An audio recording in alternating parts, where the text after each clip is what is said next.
चंचल इमन शोर इमन शुद्ध प्रभार।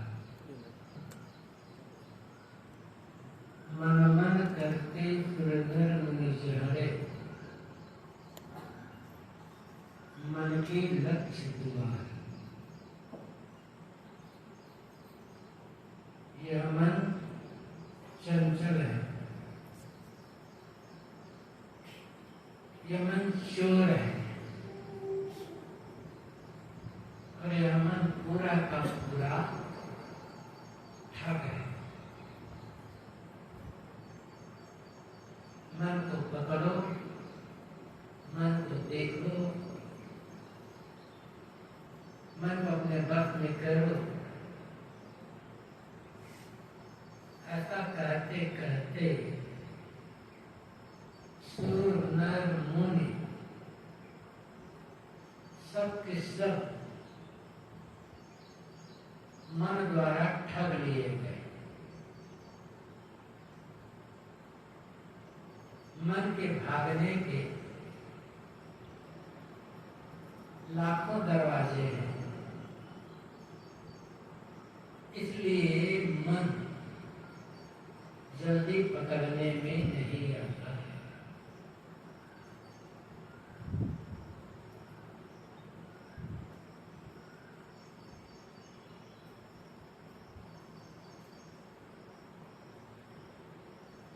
हर आदमी की प्रायः शिकायत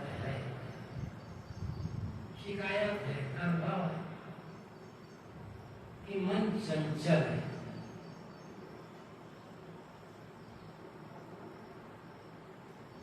ये कभी रुकता नहीं है, कहीं ठहरता नहीं, बदन में लगता नहीं।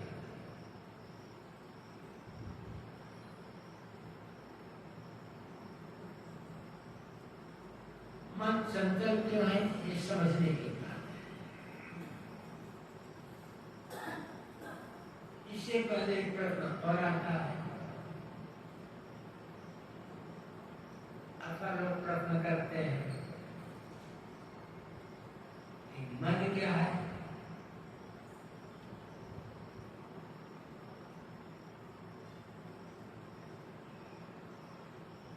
मन मिट्टी पानी आग हवा तो मन है नहीं।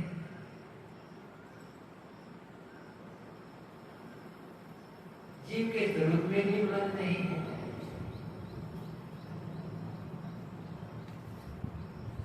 तो मन है क्या? जैसे मिट्टी पानी आग हवा इन जड़ तत्वों का एक स्वतंत्र अस्तित्व है और साथ साथ इनके सर्वथा पृथक चेतन जीवों का स्वतंत्र अस्तित्व है। क्या इसी प्रकार मन का भी कोई स्वतंत्र अस्तित्व है या फिर मन काल्पनिक है? और मन यदि काल्पनिक है तो हर आदमी मन से ही क्यों परेशान है? मन काल्पनिक है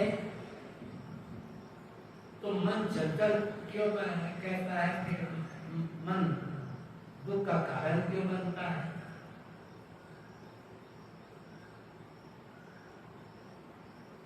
ये तो निश्चित है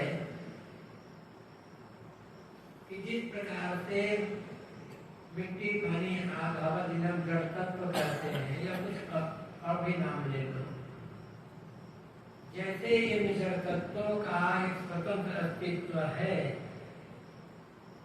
वैसे मन का स्वतंत्र अस्तित्व नहीं है। ये मिट्टी पानी आग हवा आदि सत्तावान पदार्थ है और जैसे जीव सत्तावान पदार्थ है, तत्व है, अस्तित्व जीव स्वतंत्र अस्तित्व है, ऐसे मन का स्वतंत्र अस्तित्व नहीं है। तो क्या मन इन दोनों से अलग तीसरा तत्व है?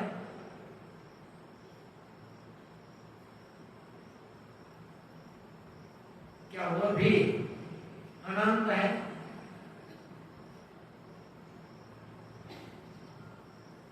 ऐसा नहीं।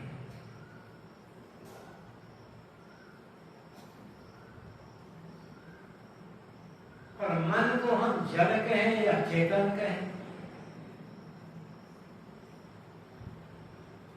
क्या कहा जाता है? और यदि मन का अस्तित्व है तो फिर मन का नाश नहीं होगा, क्योंकि जिसकी सत्ता है उसका रूप भले बदल जाएगा, लेकिन नाश तो नहीं होगा।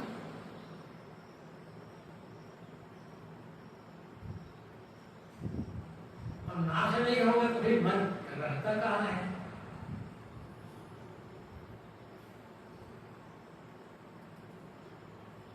मन का स्वतंत्र अस्तित्व नहीं है। मन निश्चित है, मन चेतन नहीं है।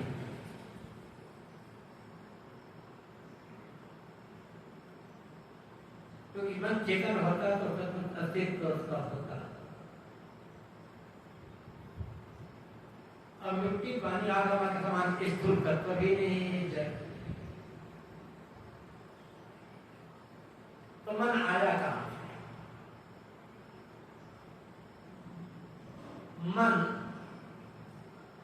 देखे सुने भोगे हुए का संस्कार है। देख सुन भोग करके ही मन बनता है।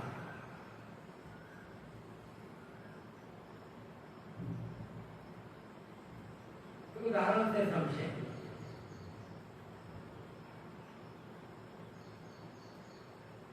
जो लोग यहाँ इस आश्रम में अब की बात से पहले कभी आए नहीं,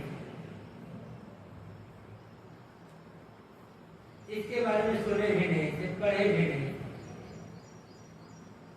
तो क्या इस आश्रम के बारे में आपका कोई मन बना था? न पढ़े हैं, न सुने हैं, न देखे हैं, न इंद्रियों से संपर्क हुआ है, तो आपका कोई मन तो नहीं बना। दुनिया में लाखों ऐसे पदार्थ हैं जिनका हम और आप नाम तक नहीं जानते। उनके बारे में हमारा आपका क्या मन है? वो चीज अच्छी है कि बुरी है कि क्या है? कुछ भी तो मन नहीं ना उसके बारे में। और उसके बारे में न सुख है न दुख है कि वो चीज बन रही है कि बिगड़ रही है कि कोई चुरा रहा है, कुछ भी तो उसके लिए हमारा मन में न चिंता है, न दुख है, न भय, कुछ भी नहीं।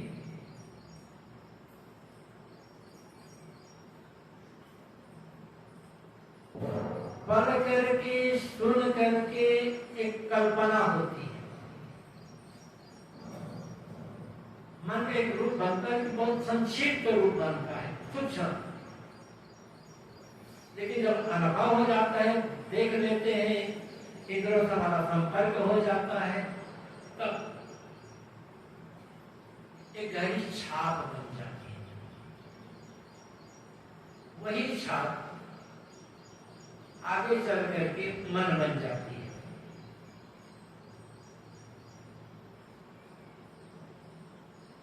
जो गहराई होता गया, भोग करते गए उसकी छाप बनती गई, धीरे धीरे वो मन का रूप दे देता है। बिना देखे सुने उपभोग किए मन बनेगा ही नहीं।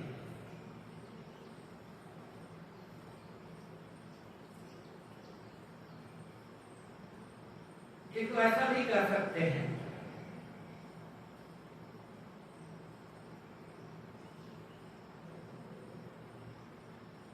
जैसे जमीन पर, पृथ्वी पर एक पेड़ उगा है,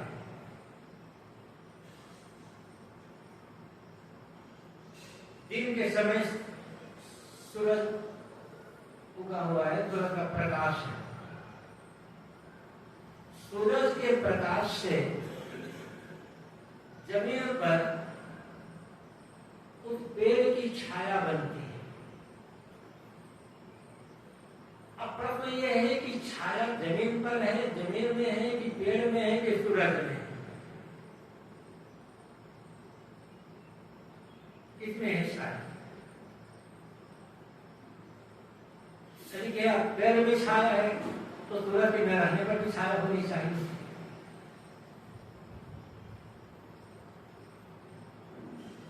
जमीन में छाया है तो हर समय तो छाया रहती नहीं, सूरज में छाया है ही। सूरज का प्रकाश पड़ता है जमीन पर, फिर उस छाया को प्रकाश को रोकता है कि छाया जमीन पर। अब उस छाया को आप कहीं झोली में या बर्तन में सूटकेस में भर कर ले जा सकते हैं। गर्मी के दिन है, अब दोपहर के समय रास्ता चल रही है, खूब सूरज की गर्मी पड़ रही है, नीचे जमीन तपी है, गरम गरम हवा चल रही है और उससे आप गर्मी से बड़े परेशान। इसलिए आपने देखा कि रास्ता किनारे एक बड़ा पेड़ है जिसकी घनी छाया है। उस गर्मी से बचने के लिए पेड़ नीचे आप छाया में चले गए, बड़ा आराम मिला, शीतलता मिली। घंटा आधा घंटा आपने बाप भी सलाम किया, लेकिन आपको आगे जाना है। आप सोचते हो कि गर्मी में चल रहा हूं, बड़े परेशान थे, छा ना मिले कितना परेशान होगा, आगे जा रहा हूं, अभी काफी दूर जाना है और आगे पता नहीं कोई पेड़ मिलेगा तो छाया को ले लेता हूं, आगे थोड़ा काम आएगा, तो छाया पकड़ सकते हैं, ले जा सकते हैं। छाया को आप आग में जला सकते हो या फिर तलवार से काट सकते हो, कि क्या कर सकते हो? छाया है क्या? लेकिन छाया तो है ना, शीतलता अनुभव तो कर सकते हैं। लेकिन ये समझना क्या छाया का स्वतंत्र अस्तित्व है? जमीन न होती तो छाया पड़ती, पेड़ न होता तो, सूरज न होता तो, लेकिन वो छाया है क्या? पेड़ छाया है कि सूरज छाया है कि जमीन छाया है? छाया क्या है? क्या आप छाया को नकारोगे? नकार तो नहीं सकते, लेकिन छाया है। बस मन भी छाया है।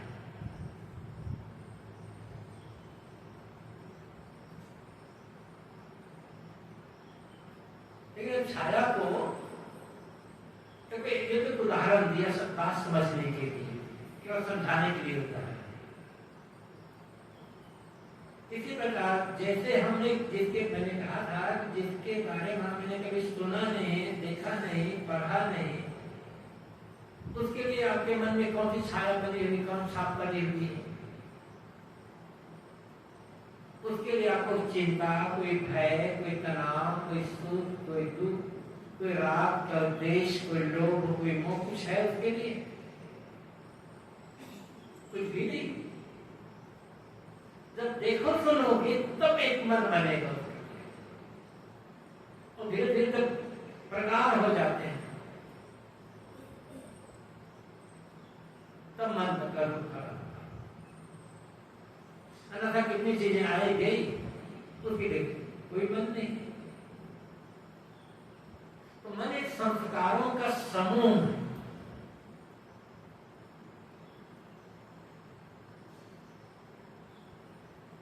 और चार संस्कार टिकते हैं,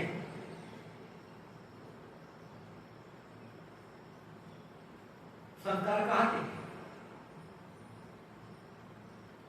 संस्कार जी में तो चिपकेंगे नहीं। जिसे वासना कहते हैं या संस्कार कहते हैं, वो चिपकेंगे नहीं। अच्छे सुंदर नहीं बात है। संस्कार और वासना, संस्कार क्या है, वासना क्या है?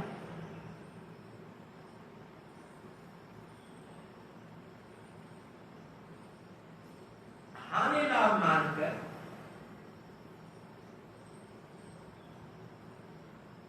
जब हम अच्छी बुरी कर्म करते हैं,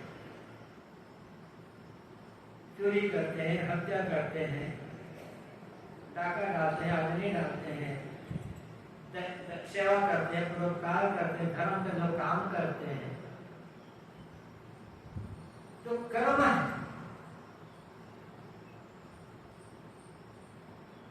इन कर्मों की जो अच्छी बुरी छाप बनती है,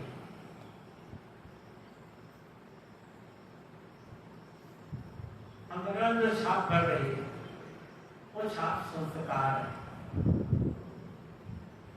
कर्मों की छाप संस्कार कहलाती है।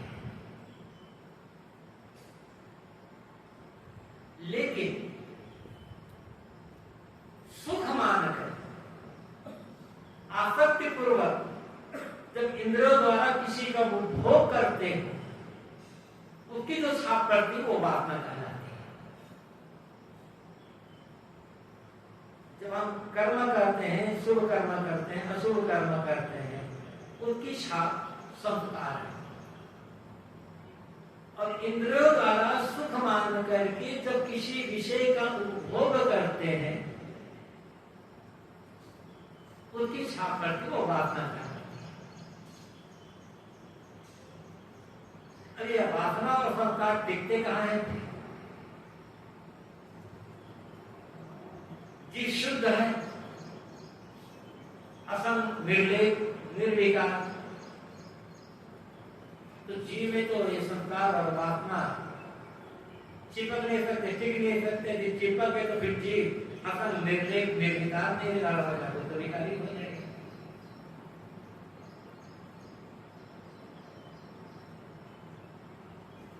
जब जीव में संस्कार और वासना नहीं चिपके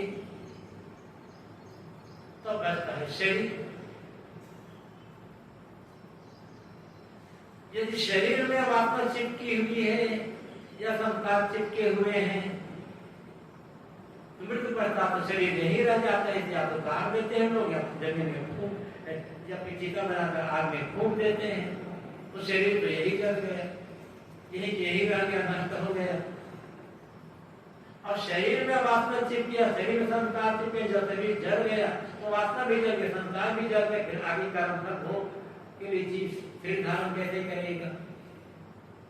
आगे ये कर्म फल भोग, ये संस्कार आगे के सुख के कारण कैसे बनेंगे? तो जीव शरीर में चिपका, जीव में संस्कार नहीं चिपके हैं, शरीर में संस्कार नहीं चिपके हैं। और संस्कार कहते हैं, संस्कार अगले जन्म में सुख दुख के कारण बनते हैं, वासना शरीर धारण का कारण बनती है। वासना आपको शरीर धारण करवाती है और सुख दुख का कारण बनते हैं संस्कार।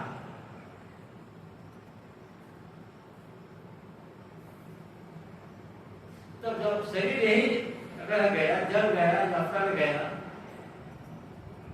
तो वासना शरीर धारण कैसे करवाएगी? शरीर में चिपकी होती है तब। अगले जन्म में संस्कार के कारण कैसे बनते? शरीर में चिपकी होती है तब। इसलिए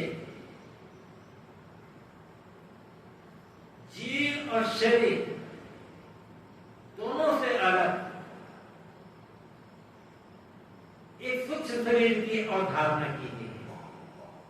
और सूक्ष्म शरीर है कितना बड़ा, उसका आकार प्रकार क्या है, वो कैसे है, इसको बताया नहीं जा सकता।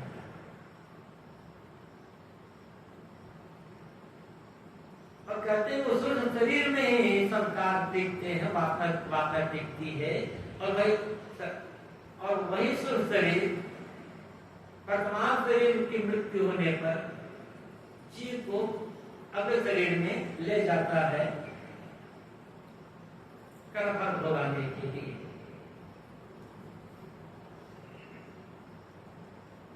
और एक कहा जाता है कि वह जब तत्वों की एक सूक्ष्म बात होगी, लेकिन उसकी व्याख्या करना बड़ा मुश्किल है।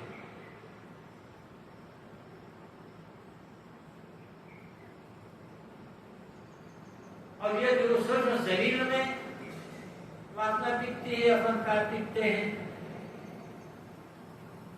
तो निश्चित है वो जड़ ही होगा। और जब पूर्ण ज्ञान वैराग हो जाता है तो वो भी खत्म हो जाता है, तो जीव खाते जाता। तो वासना या संस्कार जहां टिकते हैं अंतःकरण में, उसको मन कहते हैं, तो वो जड़। और जो छाप बनती है, छाप को मन कहते हैं, तो न तो जड़ है न संस्कार। ये छाया को हम कुछ नहीं कर सकते। ये थोड़ी सी चर्चा मन को समझने की कि मन कैसे बनता है, मन कैसे। अब प्रश्न है कि मन की चंचलता, ये मन तो चंचल है।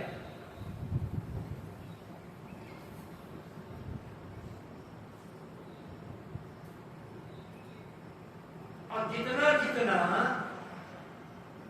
देखते सुनते जाएंगे उतना उतना मन अधिक चंचल होता चला जाएगा।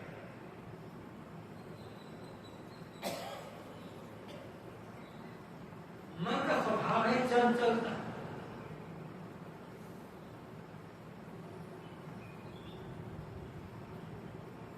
और मनुष्य शरीर में मन अधिक चंचल करता है। मान्यता जो शरीर है पशु पक्षी में, वहां भी मन है, क्योंकि वहां उनका मन उतना चंचल नहीं,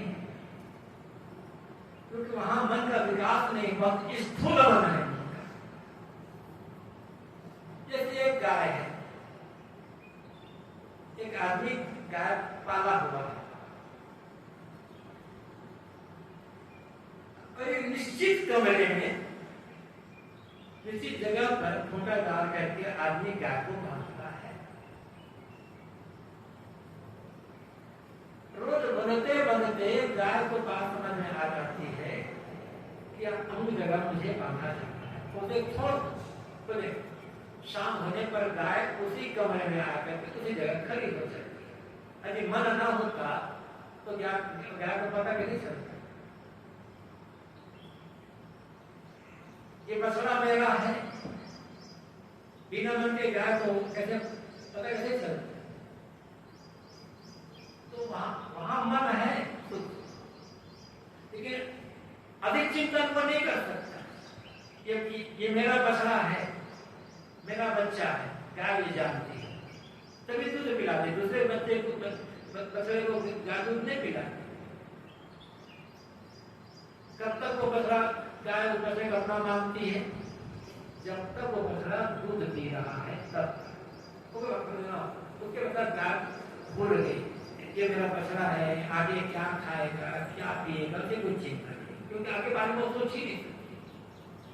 मन स्थूल है वहां पर।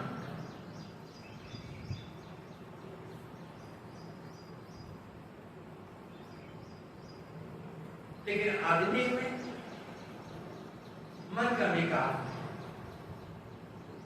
बहुत गहराई से सोचता है। आदमी का मन बहुत दूर तक सोचता है,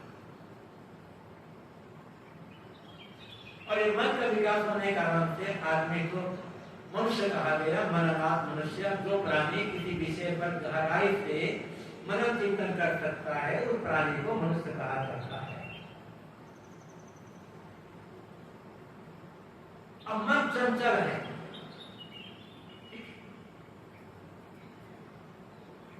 चंचल क्यों बना हुआ है?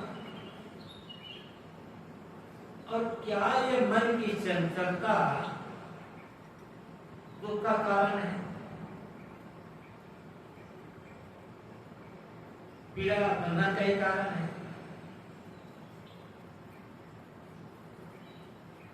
वस्तुतः हमने मन को सही दिशा नहीं दी, इसलिए मन अधिक चंचल बन गया।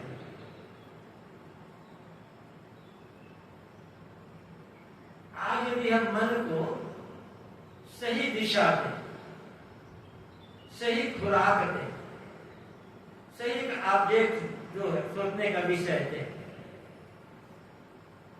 तो धीरे धीरे मन की चंचलता समाप्त हो।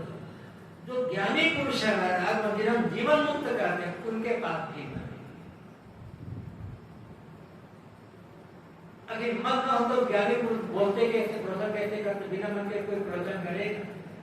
बिना मन के खाना पीना होगा, सोना जागना होगा? बिना मन के कोई क्रिया ही नहीं होती। हर क्रिया के मूल में मन है। तो ज्ञानी जीवनमुक्त पुरुषों के पास भी मन है, तो उनका मन तो चंचल नहीं है, उनका मन तो उन्हें परेशान नहीं कर रहा है, उनका मन चिंता तनाव दुख का कारण तो नहीं बढ़ रहा है। और हमारा मन बढ़ रहा है, हमारा मन चंचल है, हमें परेशान करता है। तो उनका मन परेशान क्यों नहीं करता? हमारा मन हमें परेशान क्यों करता है? इसलिए कि उन्होंने जब बात उनकी समझ में आके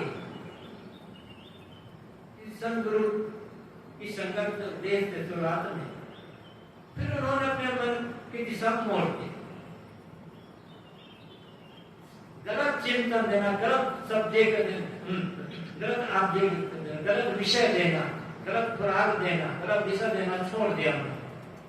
सही दिशा दी, चिंतन के लिए सही विषय दिया, उस मन को त्याग वैराग्य में लगा। धीरे धीरे उसकी मन की चंचलता खत्म हो गई। हम जो सोचते हैं रागात्मक सोचते हैं,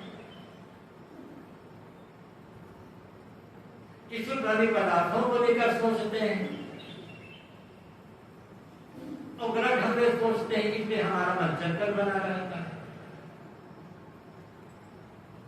सोचने का काम जीवनमुक्त भी करते हैं और सोचने का काम हम भी करते हैं।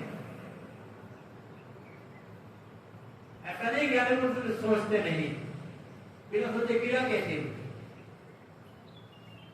लेकिन वे अनावश्यक नहीं सोचते, उतना ही सोचते हैं और वही सोचते हैं जितना से काम बन जाए और जो उचित हो, विवेकपूर्ण हम वही सोचते हैं।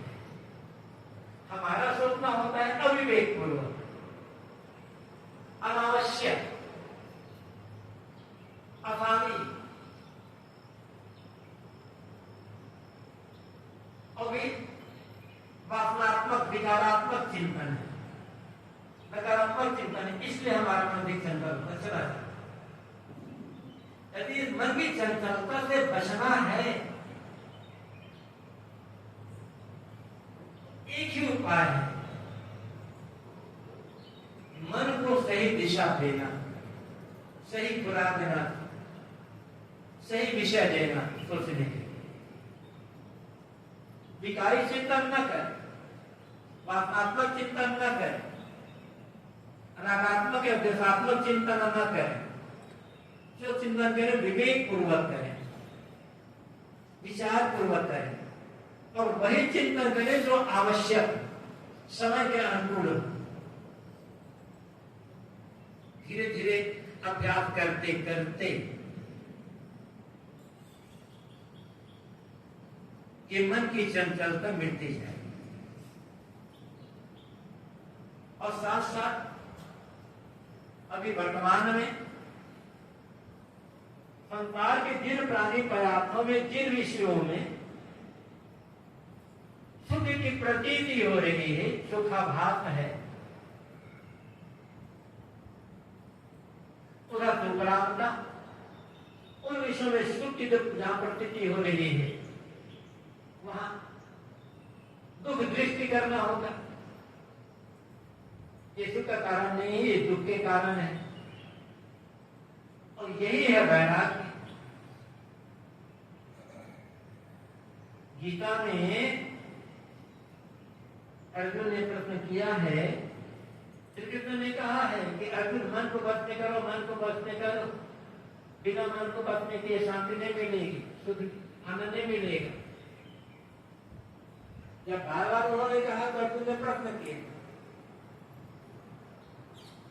महाराज आप तो कहते हो तो मन को बचने करो, मन को बचने करो, क्योंकि ये मन तो बड़ा चंचल है।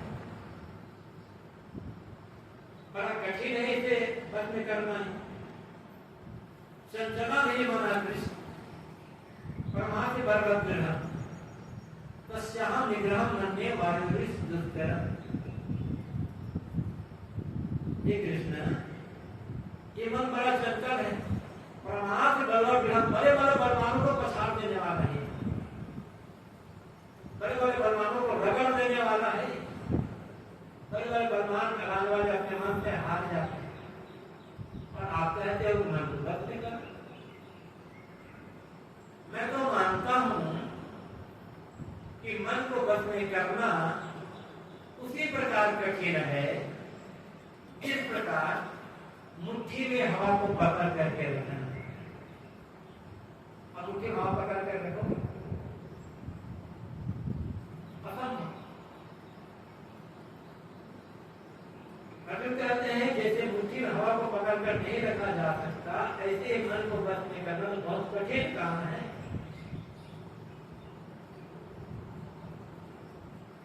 तो श्री कृष्ण कहते हैं असंशयम महाबाहो मनोदुर्निग्रहम जगत अभ्यासेन तो कंते वैराग्येन से प्रिय। ये महाबाहो अर्जुन निसंदेह मन को निग्रहित करना कठिन। दुर्निग्रह दुर्निग्रह तो जिसे कठिनाई से बच नहीं किया जाता। निश्चित है कि मन को बस में करना कठिन है, कि अभ्यास और वैराग्य से मन को बस में किया जा सकता है और अभ्यास और वैराग्य से मन की चंचलता समाप्त की जा सकती, मिटाई जा सकती।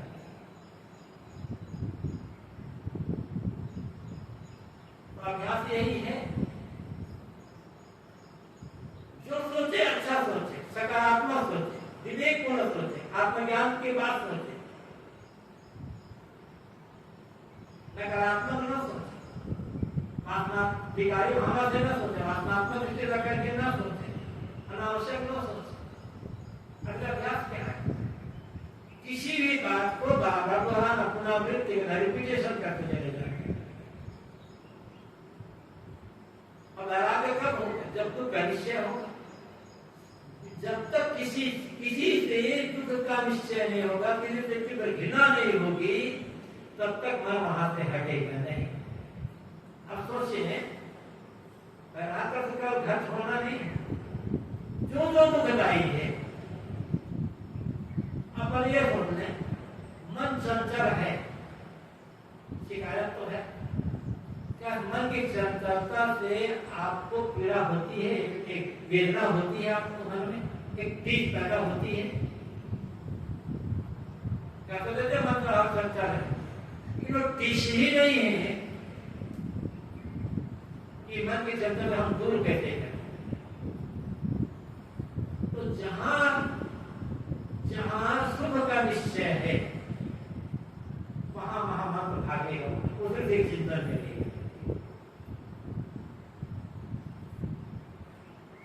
और फिर हम जितना चिंतन करेंगे मन उतना चिंतन होगा।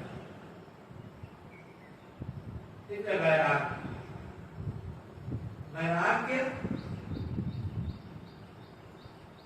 किसी से भी, किस चाहे नाम पे ले लो, किसी से भी मन हटाना है तो सबसे पहले उसमें तीव्र दुख दृष्टि हो, तीव्र घृणा का भाव, यही मेरे लिए पीड़ा का, दुख का, बंधन का कारण है। इस जगह से भी ज्यादा खतरनाक है, दुश्मनों का दुश्मन है, ऐसा भाव वो जहां बैठा सब बात करेगी।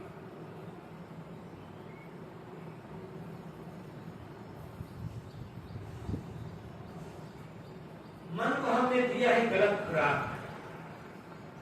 और गलत खुराक कोई आदमी यदि खाता रहे, वो बासी भोजन खाए, गरीब का खाए, कड़ी कड़ी चीजें खाए, तो स्वस्थ कैसे रहेगा? कुछ दिनों में बीमार हो जाएगा। ऐसे हमने गलत खुराक की,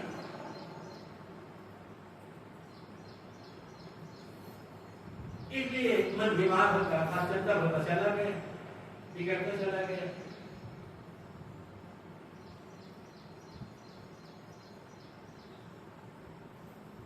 साहब ने कहा है सब्जेक्ट में बीजा का 28वां शब्द है हाईवे क्रिया एक क्रिया जो दिए हुए क्रिया भाग भाग और भारी इसमें मन और मन की वृत्ति का रूपक है वर्णन है गाय के माध्यम से उसने कहा पूर्णता में रात्रि गए हमारा मन हर समय पूर्णता पाने में लगा था मन को चाहिए पूर्णता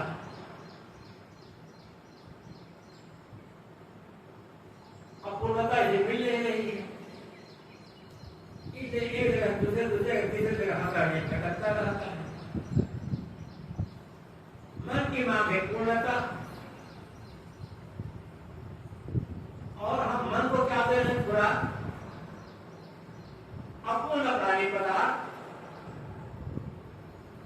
मन को सोचने में से क्या दे रहे हैं वो प्राणी वो पदार्थ जो स्वयं अपूर्ण है आधे कब नहीं रहने वाला है तो अपूर्ण खुराक खा करके मन पूर्ण कैसे होगा और मन जब पूर्ण ही नहीं होगा तो शाम कैसे होगा उधर चंदड़ी बना रहेगा अगर उसकी भूख नहीं मिलती है तो खाता खाता ही खाए जैसे कोई गाय हो और भूखी है एकदम तो सामने जो नहीं मिल जाए हरी घास मिला हरी घास खा लेगी अलग अलग भोजन मिल जाए वो भी खा लेगा देखेंगे आजकल गाय कितने घाटे भी खा जा रही है भूखी कारण परिणाम क्या हो रहा है सही खुराक खा तो गलत खुराक कोई खाए तो बीमार होते चले जाएगा और मन चाहता है तृप्ति मन चाहता है पूर्णता खुराक दे रहे हैं अपूर्ण प्राणी पदार्थ अपूर्ण विषय तो मन की भूख तो मीठी नहीं रही ना इतने चंचल है वो सही खुराक दीजिए और सही खुराक क्या विवेक पूर्ण चिंतन आत्मचिंतन ज्ञान का चिंतन जितना ज्ञान का विवेक का आत्मचिंतन करते हैं अपनी शुद्धता का निर्मलता चिंतन करते जाएंगे मन की चंचलता आप ध्यान और ऐसा नहीं करेंगे सोच रहे आप जी रुपया पैसा जमीन जगह मठ मकान घर परिवार पद प्रतिष्ठा इंद्रियों के भोग एक जन्म तो क्या हजारों जन्म में मन कभी शांत नहीं है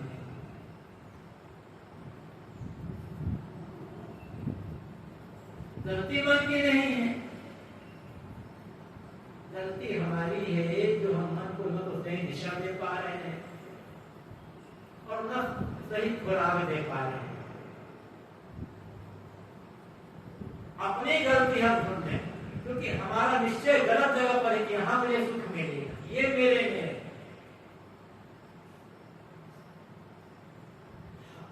मन कहा गया था कि मन हमारा नौकर है अब नौकर से क्या काम लेना है ये तो मालिक का निर्णय हो गया ना अब मालिक है हम जी मालिक है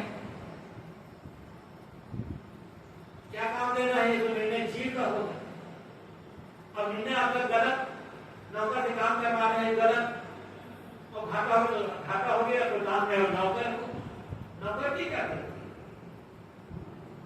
लाभ होता है तो मालिक का घाटा होता है तो मालिक का सुख होता है तो जीव का है सुख होता है तो जीव का है बंधन है तो जीव का मोक्ष है तो जीव का मन को क्या करना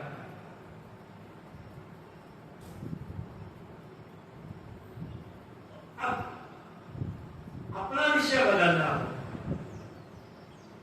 यदि मन की चंचलता से बचना है तो सही दिशा देगी और यदि मन चंचल ना होता ना तब हम आदमी भी नहीं मन है बहुत काम की चीज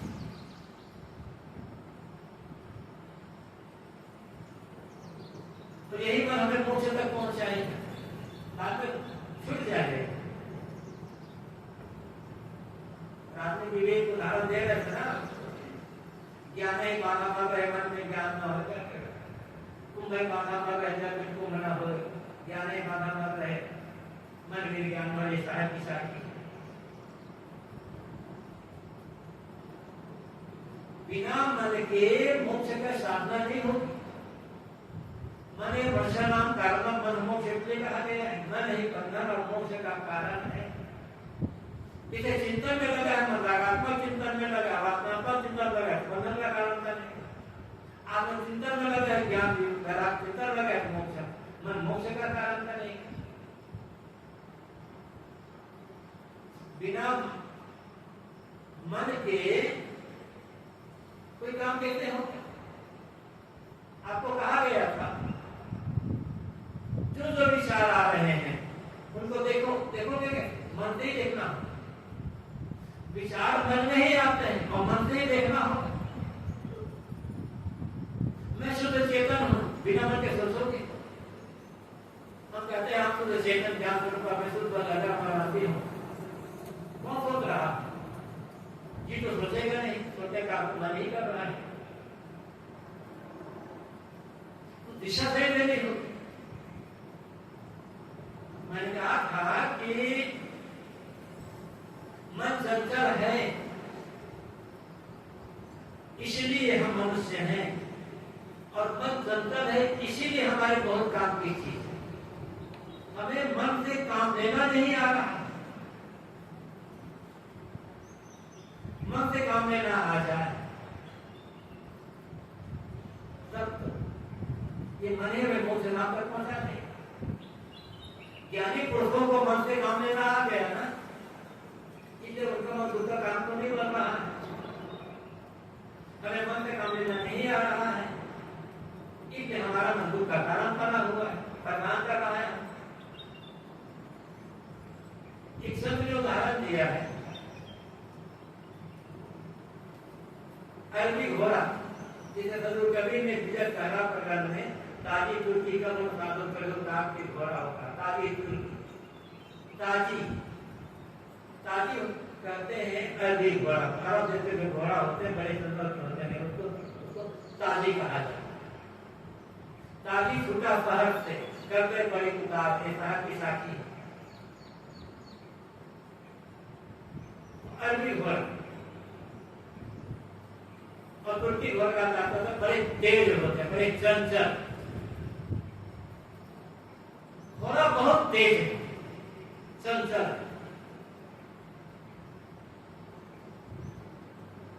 अब घोड़े की सवारी करना है तो करना क्या हो? आप सोचे कि मुझे वो जगह जाना है, इस घोड़े पर सवार होकर के जाओ, और आप सीधे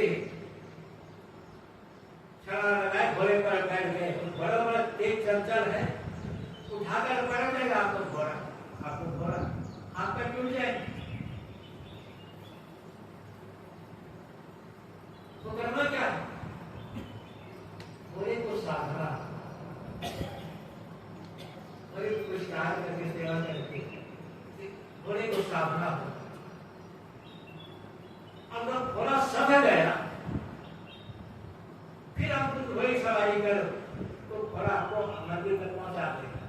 बिना घोड़ा को साधे, बिना घोड़े पर लगाम लगाए आप घोड़े पीठ पर बैठोगे, घोड़ा पलटे निश्चित रूप से जाएंगे। ये मनोचंचल घोड़ा है, बिना साधे सवारी कर रहे हैं, पटक रहा है बार बार। तो साधना होगा, विवेक का लगाम लगाना होगा। विवेक का लगाम लगाकर साधन करके तब सवारी करो, यह मोक्ष धाम तक पहुंचाए। तो घोड़ा तो चंचल है ही, चंचल का मतलब है घोड़ा। अच्छा आप ये सोचो कि घोड़ा तो बड़ा चंचल होता है, तो घोड़े की सवारी करूं, उठाकर पटक देगा तो क्या होगा? हाथ पर टूट जाएगा। नहीं, मुझे हाथ पर नहीं टूटना है, मुझे तो गधा सवारी करना है। तो बैठो गधा सवारी करो। ये मन गधा नहीं है, चंचल घोड़ा है, बहुत तेज साधना है। उसे साधने के लिए ध्यान है, उसे साधने के लिए साधना है, उसे साधने के लिए विवेक है, सत्संग है, स्वाध्याय है, चिंतन है। ना हमारे पास सत्संग के लिए समय है, ना स्वाध्याय के लिए समय है, ना फिर चिंतन करने के लिए समय है। और शिकायत करते हैं हमारा मन बड़ा चंचल है, मन तो ठहरता ही नहीं है, ठहरेगा कहाँ?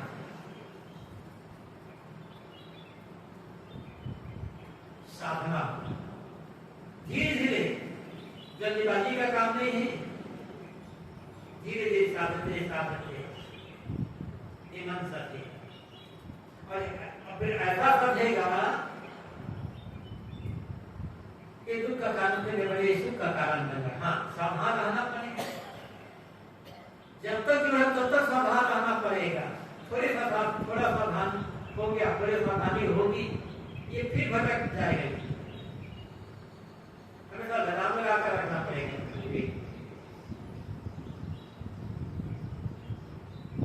तो मैं सदगुरु कबीर साखी कही थी, ये मन चंचल है, मन चंचल है, लेकिन मन की चंचलता गलत नहीं है, स्वाभाविक का चंचल, इसे साधना। साधनों के बड़े काम है। मन चोर इसलिए है कि कहां से कहां, कब से कब चोर। हम चाहते हैं हम तो धर्म चिंतन करेंगे, मन धर्म चिंतन करते करते अधर्म चिंतन में चला जाता है, चिंतन करते कला की तरफ भाग जाता है। सुख की तरफ भागना जाता है, सुख के हमारे ज्ञान हमें चोरी करता है, इसलिए इसे चोर कहते हैं। उसमें कारण है हमारी असावधानी। अंतिम बात यह है कि साखी में मन करते सुरगान मुनि करे, मन के लक्ष्य द्वार, मन के भागने के लाखों दरवाजे, कोई दरवाजा नहीं। ज्ञान दरवाजे से भागते तो ज्ञान दरवाजे से भी भागते, राग के दरवाजे से भागना जानता है तो राग दरवाजे से भागना, कहीं भी किसी भी से भाग सकता है। इसे निरंतर निगरानी, निरंतर निगरानी, निरंतर निगरानी। और मन के लक्ष्य द्वार, मन के भागने रास्ते क्या है? लक्ष्य स्मरण, केवल स्मरण चिंतन, ये दरवाजा है मन को भागने का। लक्ष्य का लाखों भी है, किसी रास्ते भाग जा रही है। और लक्ष्य मतलब लक्ष्य स्मरण चिंतन, यादगिरी, एक यही दरवाजा भागने का। अपने चिंतन पर सावधानी, निरंतर देखते रहे मन को कि कोई गलत चिंतन न करने का, फिर भागना बंद हो जाए। गुरुदेव जी उदाहरण दिया, जैसे एक मकान है, मकान में एक ही दरवाजा, कई चोर आ गए, कई डाकू आ गए, उस मकान में चोरी करने डाका डाल दिया। मकान के मालिक को पता चल गया, दरवाजा एक ही है घुसने का, और कहीं घुसा नहीं जाता। और मकान मालिक सोचता है कि चोर डाकू तो बहुत है, कहीं मैं अकेला हूं, मुकाबला कैसे करूंगे इन सबका। तो क्या करता है वो, दरवाजे के आड़ में बड़ी तेज तलवार हाथ में लेकर के बैठता है। अब जैसे ही कोई चोर या डाकू सिर अंदर डालता है, बस तलवार से सिर काट देता है। बस एक एक के बाद एक चोर डाकू आते गए, सिर काट कर चला गया। अब सारे चोर खत्म, अब घर में चोरी होने से बच गए। ऐसे ही तो चिंतन आ जाएगा, चिंतन छोड़, विवेक उसकी गर्दन काट दो। यहाँ गर्दन काटे तब मुझे नहीं चाहिए, मुझे आवश्यकता नहीं, कोई गलत चिंता ना आ जाए, हटाते जाओ, हटाते जाओ, हटाते जाओ, हटाते जाओ। जब गलत चिंतन ही नहीं आएगा तो चंचलता खत्म होगी। कोई चिंतन नहीं रहेगा मन में, अच्छे बुरे कोई चिंता नहीं रहे, मन शांत हो गए। साधना किसी की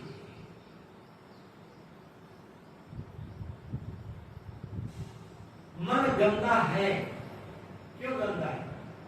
मन न गंदा है न मन अपवित्र, न तो मन पवित्र है। मन न मलिन है, मन न निर्मल है।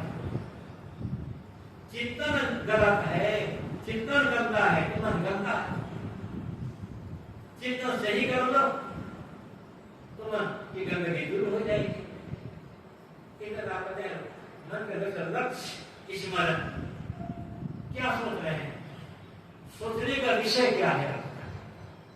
सोचने का विषय मलिन है तो मन मलिन बना रह जाएगा, मलिनता को भाग चढ़ा जाएगा। सोचने का विषय निर्मल है, पवित्र है, धीरे धीरे चिंतन करते करते मन पवित्र बन जाएगा। और मन पवित्र बनकर मन शुद्ध हो गया, साधना पूरी होगी। और शुद्ध मन ही कल्याण में सहायक। दो चीजें हैं, एकाग्र मन और शुद्ध मन। केवल मन की एकाग्रता काम ना आए। सांप देखने का हम काम कर रहे थे, जो भी देखते हैं, ना सुनते हैं, ये मन को एकाग्र करने के लिए। मन से एकाग्र हो जाएगा। जुआ खेलते खेलते जुआरी मन इतना एकाग्र हो जाता है, वो मन साधना नहीं लगेगा। कोई युवक है, किसी युवती के उसके मन में मोह है, अत्यंत मोह है, उसी चिंतन उसका मन एकाग्र हो जाएगा, लेकिन वो एकाग्रता काम की नहीं। उसका चिंतन करते काम वासना प्रयुक्त होगी, मन मलिन होगा। एक शिकारी बंदूक लेकर के जंगल में बैठा हुआ है, इस शिकार पर एकदम एकाग्र है मन। ये एकाग्रता काम नहीं है। मन पहले मन एकाग्र करना है। आप देखते क्या होगा, किस विषय पर आपको मन पे एकाग्र कर दो। इसलिए सही आप देख कर होना चाहिए, सही विषय हो, शुद्ध विषय हो। वहां जब एकाग्र होगा मन शुद्ध विषय पर, तब वो एकाग्रता कल्याण में सहायक बनेगी। चाहे जहां में एकाग्र करने मन, तो ऐसे एकाग्रता काम नहीं है। तो मन एकाग्र होगा और जब मन शुद्ध होगा, शुद्ध विषय पर मन की मलिनता दूर होगी। दूर कैसे होगी? मलिन विषयों की स्मरण छूट गया, तब साधना बनेगी, तब ध्यान में लगेगा, तब मन की चंचलता दूर। निरंतर सावधानी, केवल जहां हम मन एकाग्र करने का काम किए, यहाँ से चले गए, बस जो ख्याल आ गया मन में सुनते चले जा रहे हैं। पैसा का ख्याल आया, उसी में डूबे हुए हैं। पद का ख्याल आया, जब उसी में मन डूबा हुआ है। किसी मन एकदम हमेशा खाने पीने में डूबा रहता है। ऐसा विषय नहीं देना है। काम जिस समय किसी काम में लगे हो, वहां तो मन उसी काम में लगा है। लेकिन जब आपका काम नहीं है, खाली बैठे हैं, तो या तो सद्ग्रंथों का अध्ययन करें, देश का अध्याय कहा जाता है।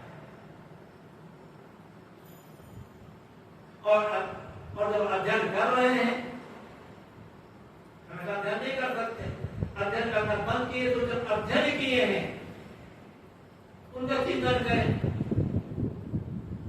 और उसे ग्रहण करके आप चिंतन का काम करें, आप बराबर चिंतन करें। इस प्रकार से जब बराबर अभ्यास करते चलेंगे, तब मन की चंचलता समाप्त हो। और मन की चंचलता समाप्त तो चिंता, भय, तनाव, दुख, पीड़ा सब चीज छूटता है। रास्ता सबके लिए यही है। मान्यता चाहे जो हो, मान्यता अलग अलग हो सकती, विश्वास अलग अलग होते हैं, लेकिन कल्याण का मार्ग एक ही है। इस बात पर हमें ध्यान देने की जरूरत है। समय तो पूरा हो गया, 8 बज गए हैं और अंतिम सत्र के 5 मिनट आप शाम हो गए।